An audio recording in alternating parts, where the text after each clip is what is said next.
Welcome to some new r/malicious compliance stories, where people comply to the letter, but not the spirit of a request.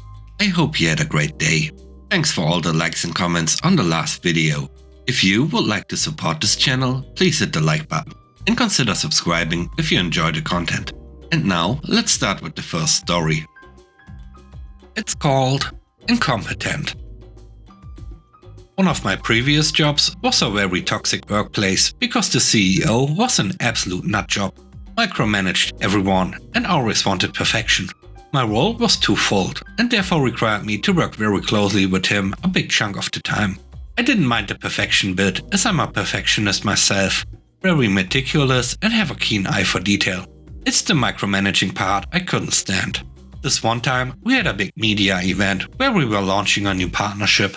Having extensive experience with local media and knowing the requirements in terms of branding placement, etc., I knew what was needed for such an event.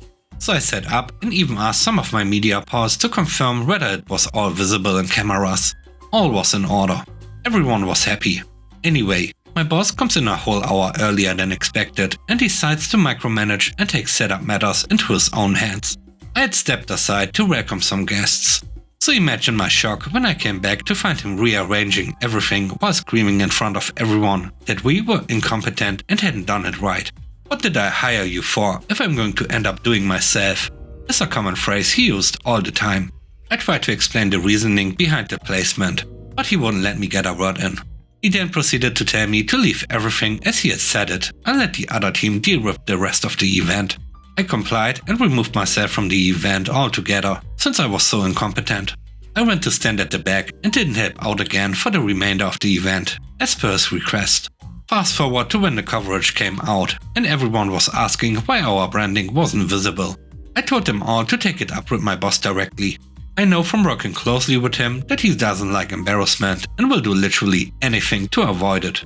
So having our shareholders, other high-profile stakeholders and the media asking him directly about this was a very embarrassing situation for him.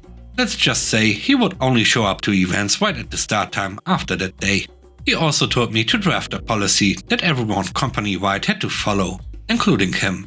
When I finally had enough and quit, he said that he was sad to be losing such great talent.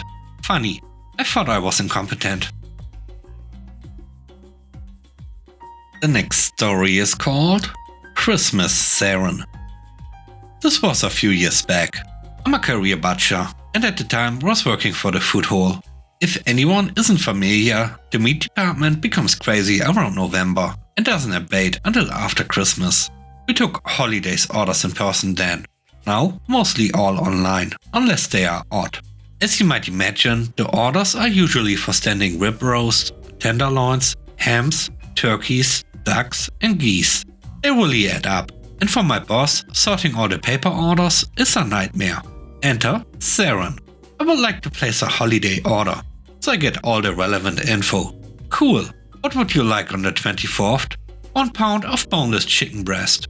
Oh, no problem, you actually don't need to order that. We'll have plenty of regular chicken, steaks and burgers. You only need to place an order for roast, etc. I had to wait forever last year. This year I don't want to wait, so I'll order it. We'll have 2 lines, so if you're just coming to get regular items, you won't need to wait in the order line. But I want to make sure. At this point I was already way done, so I decided I would comply. Maliciously. I took her order, then proceeded to inform every single person in my department of the situation and the plan. The day off, she came up, told the guy at the counter she wanted chicken breast. Having been warned by me, he asked, "Did you pre-order it?" "Yes." "Okay, let me go search through the sheet to find your order. You can just grab it from the case." "No, we already have yours put away. I'll find it. I wouldn't want it to get lost in the cooler and go bad over Christmas." Siren became frustrated and just said, "Okay." Coworker goes to our order book, searches through, finds her name and says, "Okay, I found you on the list. Now I just have to find your order." Coworker enters the cooler and is trying to find a pack of chicken breast in a cooler full of roast is like trying to find a needle in a haystack. It took him about 15 minutes. At multiple points through the ordeal, other employees greeted her. She tried to get them to get her chicken breast and they all told her, because I had warned them that she had to wait for the warrant specifically put aside for her. I estimate that she waited almost 30 minutes, including line time, to get to our counter.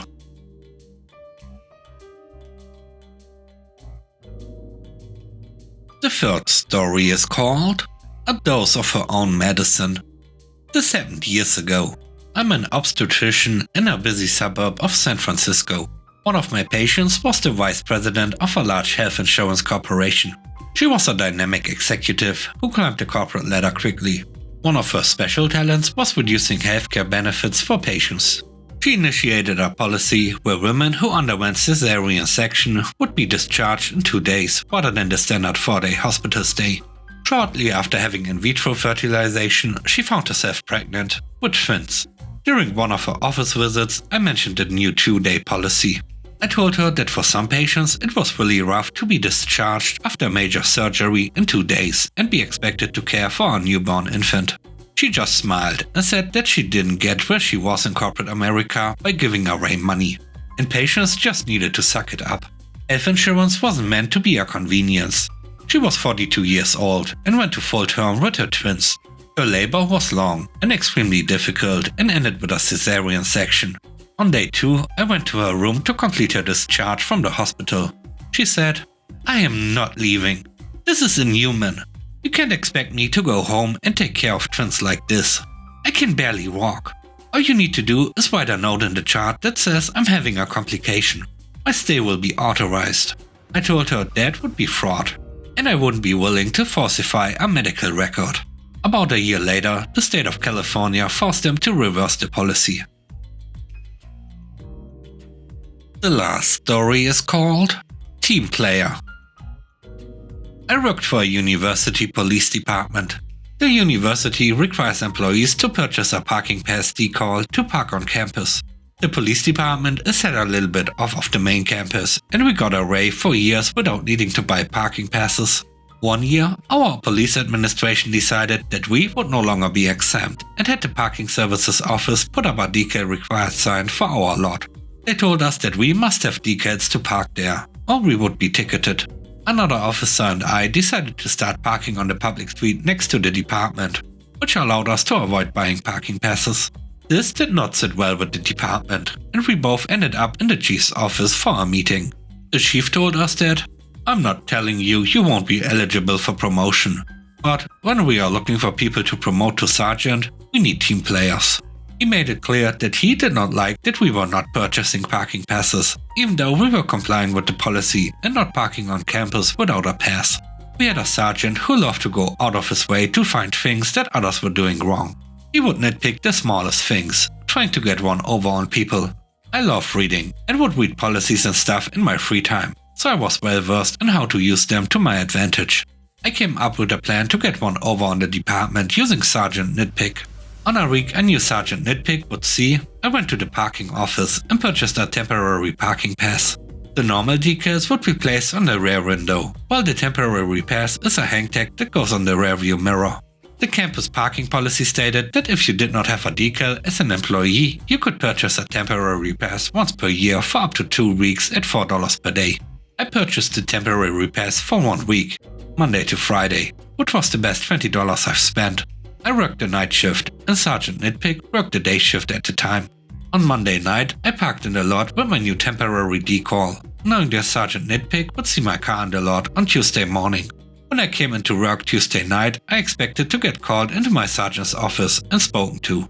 It didn't happen. By the end of my shift on Tuesday, I began to wonder if my plan had failed. On Wednesday though, it happened. I get called into my sergeant's office, and here's an email from the captain.